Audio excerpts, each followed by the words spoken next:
Come and buy your delicious ekuru here. They say that in most parts of Yoruba land, it is not every food that a person can sell because some foods carry stories. I mean, stories that belong to spirits, to ancestors, and to covenants too old for the modern ear. But how would Ijoma have known? She was Igbo, raised in the city, and to her, food was just food. Business was business, and hard work could solve almost anything. It all began the year the government awarded a major road project in Enugu. The dusty red earth never rested as giant caterpillars and trucks roared through the town, breaking and shaping new roads where only footpaths had existed. Among the engineers was a tall, dark and soft-spoken Yoruba man named Demola, a man whose gentle manners and calm confidence made everyone, especially women, notice him. But fate had another plan. In one of the offices handling documentation for the project, there worked a bright, focused young lady named Ijoma. She wasn't the kind to lose focus because of her masked looks. Her colleagues used to call her Madam Independence. She was that woman who preferred to fix her own car tire rather than call a man for help. Their paths first crossed when Demola came to submit some files. He had mistakenly stapled the wrong documents together, and Ijoma, known for her blunt tongue, didn't hide her irritation. "Mr. Engineer, you people can build bridges, but can't you just arrange papers well?" she asked, frowning as she flipped through the files. Demola laughed, that deep, calm laugh that disarmed her anger. "Maybe I should hire you to help me next time," he replied. She looked up, ready to respond sharply, but then their eyes met, and something strange, quiet and warm passed between them. That was how we started. Over the next few weeks, Demola found excuses to visit her office more often. Sometimes it was for signatures, other times for clarifications, but everyone could see it wasn't about paperwork anymore. At first, Ijoma resisted. A Yoruba man? God forbid. My mother would disown me. But the more she tried to keep her distance, the more she found herself drawn to him. Demola was different. Respectful, hardworking, prayerful and patient. One evening after work, the rain began suddenly. Demola offered her a ride home, and though she hesitated, she finally agreed. That night, as thunder cracked over the red soil and the rain poured, he said in the most sweetest way, "Ijoma, I don't know how you will take this, but my heart has chosen you." Her heart beat very fast. She wanted to laugh it off, but something in his voice made her believe him. She didn't answer. She just smiled faintly and said, "Let's get home first. The rain is too heavy for love talk." Months turned into a year. Demola's project was nearing completion, and Ijoma realized she couldn't imagine life without him. When he finally proposed, it felt right, even though their families reacted differently. Her mother almost fainted. "A Yoruba man? Ndiofe Manu? Have you forgotten how they must later marry from their tribe?" Demola's aunt in Abeokuta also frowned. "Ah, Omo Igbo?" But the two lovebirds insisted, and against all odds, the traditional marriage took place in Enugu. It was a beautiful fusion of Isewu and Amala, of Igbo dances and Yoruba drums. Everyone who attended said it was like watching two cultures kneel before love. After the wedding, Ijoma resigned from her job and moved to Abeokuta, where Demola was based. At first, everything was smooth. He still had his job and they lived modestly but happily. But 3 months later, one morning changed everything. Demola returned home early from work, his face pale and his eyes distant. "IJ," he said quietly, "they laid me off today without any reason at all." The words hit her like a slap. She tried to stay calm, telling him it would be fine, but deep down, she knew it was going to be tough. Days turned into weeks, and weeks turned into months. Demola searched everywhere for work but found none. Their savings thinned out, and their rent became a burden. Finally, Demola said, "Let's go home. I have a house in the village. At least we won't be paying rent there." Ijeoma didn't argue. She had married him for love and not comfort. But when they arrived at his village, she realized she had walked into a world completely different from hers. The people looked at her with curiosity. Her mindset was different. Her dressing too polished and her skin too light and different from others. They smiled, but she could feel the questions in their eyes. Life in the village was not what Ijeoma had imagined. It was slow, quiet, and filled with a kind of silence that made her thoughts too loud. Demola changed as well. Not in love, but in spirit. The man who used to wake up early and rush off to work now sat outside on a low wooden bench, staring into the air for hours. Sometimes he joined the men under the big tree at the square to talk about how Nigeria had changed. It broke her heart to see him that way.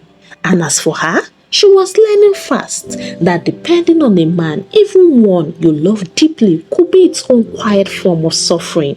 The first week after they settled, she tried to stay idle. She cleaned the house, fetched water and cooked, but it wasn't enough. She needed to do something that gave her dignity, something that made her feel alive again, and that was how the idea came. The idea that would open doors she never imagined existed. One day, as she walked through the markets, she noticed a food many people ate. Ekuru, a white soft pudding made from beans. She asked one woman about it and she was told it's very easy to make and many people love it. She smiled to herself and then she said, "Perfect." But what Ijeoma didn't know and what nobody told her was that in that land, Ekuru wasn't just food. It was a symbol, a spiritual covenant, and a secret offering for witches and spirits. And by deciding to sell it, she was about to step on ancient ground where money and life could never mix freely. She got home and with wisdom she asked Mama Doyin, her neighbor, how to prepare it. She said she wanted to surprise her husband with it. Mama Doyin, with excitement, taught her. And that evening she told Demola, "Dear, I think I will start selling ekuru. People love it here and it doesn't need much capital." He looked up from where he was sitting. "Ekuru? What's that? You know I don't know most of all these things." "It is that white pudding from beans," she replied. He shrugged. "If it will bring money, then go ahead. My dear, at this point, anything that can help is a welcome idea." The next morning, she went to the market and bought a small bag of beans, a few leaves for wrapping, and small firewood. She returned home full of excitement. Her first batch didn't come out well. It was too soft. The second one was better. By the third day, she had mastered it. The villagers began to gather near her stand every morning. "Ah, Ìyàwó Yibo," they hailed her. "Your ekuru is very sweet though." Her stand grew popular so fast that she started waking up by 4 a.m. to grind beans and cook. She was finally earning again. Not much, but enough to buy her own little things. One afternoon as she was packing up her pots, an elderly woman approached her. Her eyes were sharp and her lips were thin. "Good afternoon, Mama," Ijeoma greeted politely. The old woman didn't answer. She looked at the pot of ekuru, then at Ijeoma, and then she said quietly, "Who gave you the right to cook this food here?" Ijeoma blinked, confused. "I don't understand, Mama. I just sell to people." The woman tilted her head slowly, her tone changing. "Which quarter do you belong to?" "Quarter?" Ijeoma repeated, frowning. "I am not from here, Mama. I am an Igbo lady." The woman's eyes darkened. "You mean you are cooking our food without belonging to any quarter?" Ijeoma forced a laugh, thinking it was a village joke. Mama, I just cook for business, nothing serious. But the woman didn't laugh. She hissed, turned, and walked away, her bare feet silent on the dusty ground. That night, Ijoma dreamt. She was standing in front of a large pot, the same one she used to cook ekuru. But when she lifted the lid, blood poured instead of white pudding. She woke up screaming. Demola rushed to her side. What happened, my dear? It was just a dream, she replied, breathing hard. He sighed and heard her.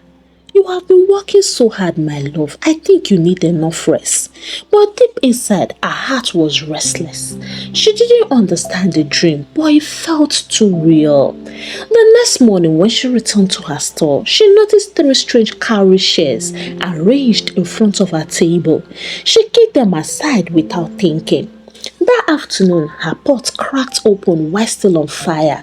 She was startled, but the women around her said it was normal. By the fourth day, her biggest buyer, an elderly man, suddenly fell sick after eating from her store. People began whispering. One woman told her quietly, my dear, you should actually find out from elders what this ekuru means. Some business no be for everybody. Oh. Ijoma laughed nervously. You people want superstition, eh? I beg, nothing will happen. But that night again she dreamt. This time, the same old woman was standing by her cooking pot saying, we asked you who gave you permission and you said no one. Now we will show you the meaning of this sacred food. She woke up drenched in sweat, and for the first time since her marriage, she felt fear that had no name. That morning, after the second dream, she woke up weak. She couldn't explain it. Her body felt drained, like she had carried heavy loads through the night. Demola was still asleep beside her, so she dragged herself out of the bed and went outside to fetch water. The air was strange, but she tried to shake it off and focus on work. The villagers were expecting her ekuru and she couldn't disappoint them. She ground her beans, wrapped the paste in leaves, and placed the pot on fire as usual. But something was off. The smoke coiled in thick circles like it had a mind of its own. She felt uneasy, but she told herself it was just her imagination. As she bent to check the pot, she heard a faint murmur like a whisper from inside the boiling food. She froze. She leaned closer. The sound grew clearer, like someone speaking from the pot. She couldn't understand the words, but it wasn't the sound of steam. It was voices. She staggered back, trembling. Jesus, she gasped, staring at the pot. But when she blinked, the sound stopped. She left her food half-cooked and ran inside. By afternoon, she had calmed herself enough to think clearly. When Damola returned from the farm, she told him, Dear, I think someone is after me. Demola frowned. Who is that? I don't know, but things are happening around me. They are so strange. I can see things and I can hear things that I don't understand. He sighed deeply. IJ, I think you are overthinking. You have been working too hard. You need to rest, I beg. Nobody is after you. But, no buts here, he said gently, touching her shoulder. This is our village. You will be fine. She nodded, but her heart didn't believe him. 3 days later, it happened again. This time, she was frying pepper for the sauce when the same old woman who had asked her about permission appeared. She stood quietly across the road watching her without blinking. Ijoma tried to ignore her, but after a few minutes, she couldn't bear it anymore. She turned and said, Mama, good afternoon. The woman didn't reply. She only said slowly, We warned you. Warned me? Ijoma asked, frowning. The woman pointed at the pots on the fire. That food is not yours to sell. Ijoma dropped her spoon. Fear gripped her chest. Mama, I am not doing anything wrong. I am just cooking to sell. The old woman's eyes glowed faintly. Or maybe it was the sunlight. She wasn't sure. Then she turned and walked away without another word. That night, Demola came home to find his wife burning with fever.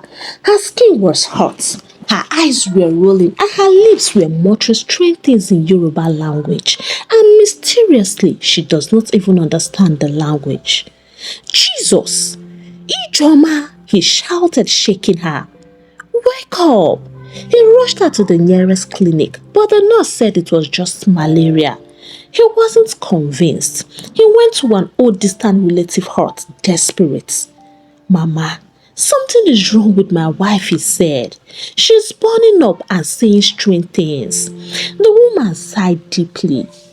I heard she says ekuru. That may be the source of her problem. That food is not for everybody. Demola frowned. Mama, please, what are you saying? The woman looked at him sadly. That food is sacred. In this land, ekuru belongs to the Aje, the women of the night. It is used for gathering. It is used for sacrifice, and those who sell it without permission only invite their anger. Demola stepped back slowly, his heart pounding. Are you saying that? I am only saying, the old woman interrupted, that she is selling what she's not supposed to sell. That night, Ijoma's fever worsened. Demola knelt beside her crying. God, please help my wife. Do not allow her die. Then suddenly she stopped moving. Her body went still and her eyes rolled back. Demola screamed and shook her violently. Ijoma! Ijoma! But nothing happened. He fell beside her weeping, his voice echoing through the quiet night. Then, just as he was about to run for help, a knock came at the door. 3 firm knocks. He opened the door to find a tall slim man in a white shirt carrying a Bible. Good evening, the man greeted softly. The Lord sent me here.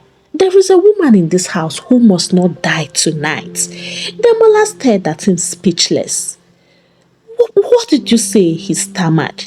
The man walked in calmly. Your wife has offended powers she does not understand, but mercy has spoken for her. The battle is not for you to fight. He placed his hand on Ijoma's forehead and began to pray.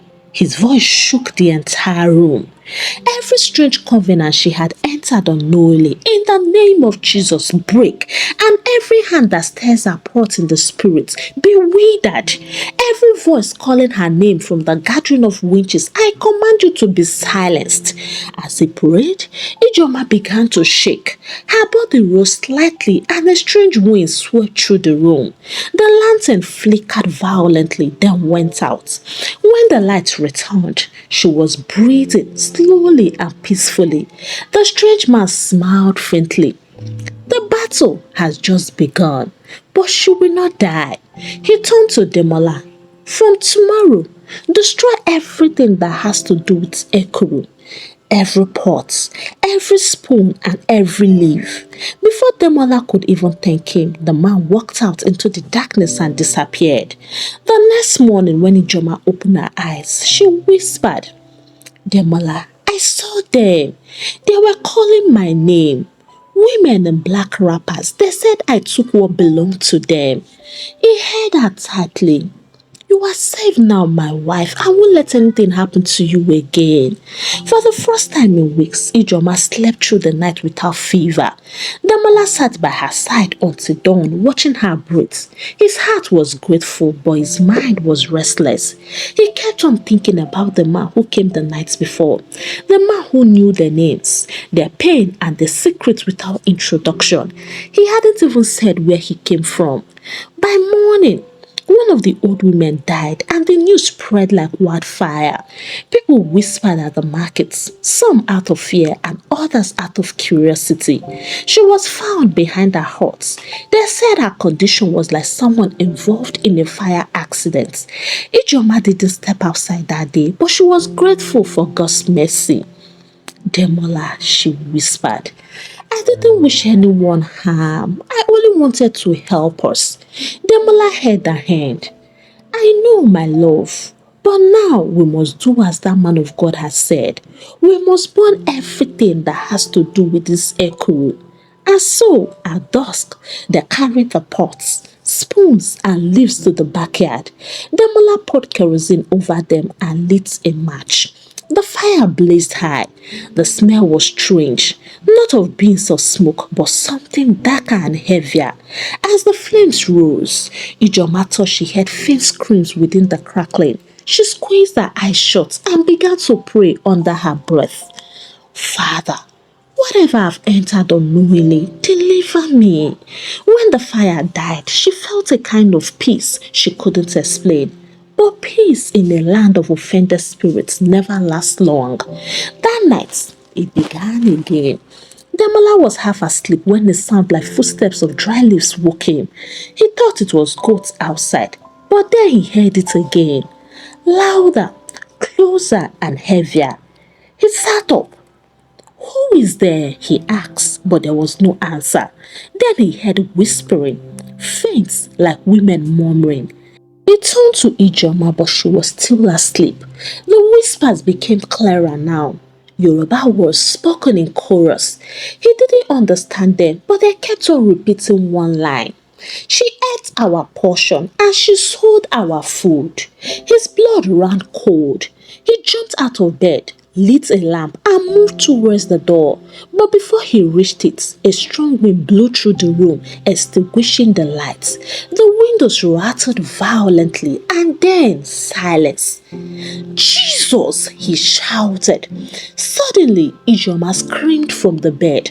Her body lifted slightly, her hands thrashing as if something invisible held her down. Demola, help me please, she cried. He rushed to her side trying to pull her up, but she was stiff. Her eyes were wide open, staring at something behind him. Who are you? He shouted, turning, but saw nothing. The door swung open by itself, banging against the wall. Then, just as suddenly as it began, it stopped. The room went still again. Ijoma burst into tears, shaking uncontrollably. They were here, she said between sobs. That afternoon, the same mysterious man of God appeared again unannounced. Demola ran to him in tears. Sir, please help us. They came last night. My wife saw them. The man nodded slowly. I told you that the battle had just begun. They won't stop until every tide is broken. He entered the room where Ijoma sat trembling. My daughter, he said, what you have faced is not ordinary. The ekuru you sold is a spiritual food. It is a covenant meal in this land. The moment you began to cook it, your name was recorded among them. Ijoma gasped. Recorded? Among who, please? The society of the night, he replied. They are women born by blood to guide our food. No one outside their circle must cook or sell it without their consent. You broke their law. Tears ran down her face. But I didn't know, man of God.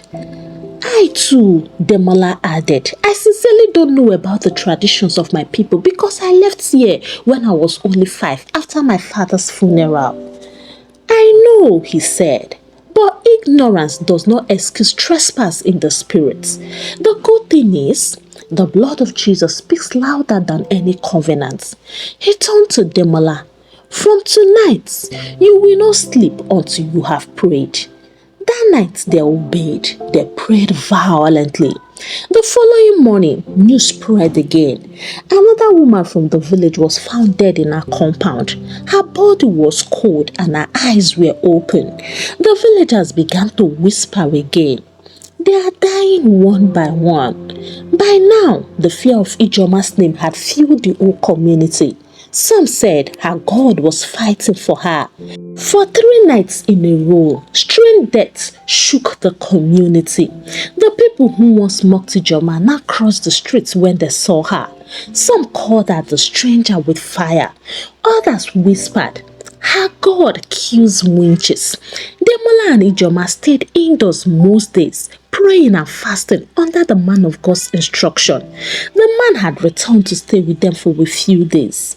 His presence alone brought a calmness that words couldn't explain. On the fourth night, while they prayed, the man suddenly stopped. "Demola," he said quietly, "there is something your family has hidden, something you must speak about tonight." Demola froze. "Hidden?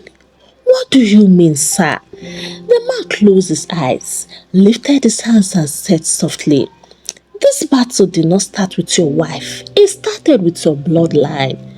Ijoma looked at her husband confused. "Demola, what's he talking about?" Demola's hands trembled. "Man of God, please, I don't understand. I don't know anything." The man's voice cut him short. "Your great-grandmother was one of the founders of the Aje society in this land. She used ekuru as her covenant food. It was through that sacrifice that your family gained wealth in those days. Every first son in your lineage carries that spiritual mark. You inherited it unknowingly." Silence filled the room. Demola dropped to his knees. "My God," the man continued, "that is why when your wife began selling ekuru, the spirits recognized her as one of their own through you. But when she refused their call, they turned against her. The curse that slept in your family was awakened." Ijoma gasped, covering her mouth. "Here, this life is deep, oh." The man nodded. "Yes, it is, but God has exposed it so that it can be broken." Demola's eyes were filled with tears, and then he said like a baby, "Man of God, I don't know my great-grandmother. I never knew what these things existed. I am just floating on the ocean." The man knelt beside him. Evil covenants do not die because people do not know. They only die when the blood of Jesus speaks louder than them. They prayed like never before. The man of God led them in a deliverance that shook the foundation of the house. He anointed every doorpost, every wall, and every window. At dawn, villagers gathered around their house frightened. They said a large bird, black as night with one red eye, was found dead in front of their compound. Its body burnt like fire had touched it, but there was no fire nearby. The elders took it as a sign. The gods had fought and they lost woefully, they whispered. That morning, the man of God gathered Demola and Ijoma outside. "Now listen to me," he said. "This victory must be sealed. There is still one more step. You must go to your family compound and destroy every remnant of your great-grandmother's shrine. Until that is done, the covenant can still speak." Demola was shaking like a native fowl. "Sir, that shrine is old though. I heard it's behind the family ancestral house. People said it's been sealed for decades." The man of God said firmly, "Then it must be not sealed tonight." By evening, they were ready. Demola, Ijoma, the man of God and two prayer warriors went to the old family compound. The man of God opened his Bible and began to pray. Every foundation of darkness, every voice from the past, hear the word of the Lord. Your reign is over. A sudden calm swept through the air. The heaviness lifted.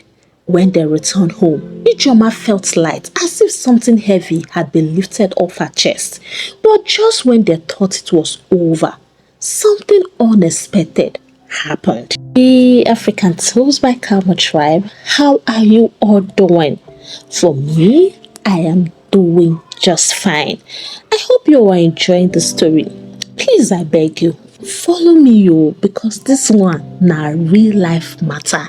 Kindly give the story a thumbs up, share out to your loved ones, and subscribe to this channel if you have not already done so. And let me even ask you, have you heard about this ekuru, akara fried with red oil story before? If yes, kindly share with me in the comments as we all anticipate the next part of the story. Until then, it is a goodbye from here, and God bless you.